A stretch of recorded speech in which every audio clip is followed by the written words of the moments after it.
আসসালামু আলাইকুম এভরিওয়ান।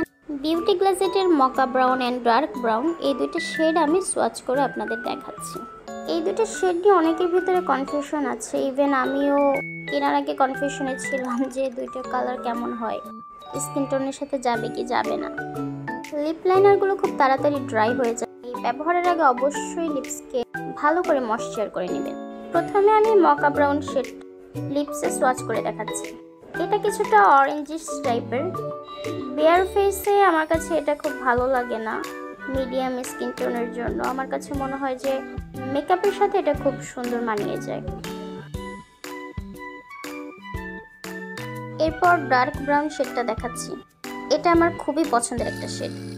এই শেডটা মিডিয়াম স্কিন টোনের জন্য একদম পারফেক্ট, কিছুটা মুভ কালারের মতো। মিডিয়াম স্কিন টোনে বেয়ার ফেসে খুব সুন্দরভাবে মানিয়ে যায় শেডটা। আমরা মিডিয়াম স্কিন টোনের মেয়েরা সবচেয়ে বেশি প্যারা খাই নুড কালারের মধ্যে কোনটা খুব ভালোভাবে মানাবে, এটা তাদের জন্য মাস্ট হ্যাভ। এরকম ছোট ছোট ভিডিও পেতে একটা লাইক কমেন্ট দিয়ে পাশে থাকবেন। সবাই ভালো থাকবেন। আল্লাহ হাফিজ।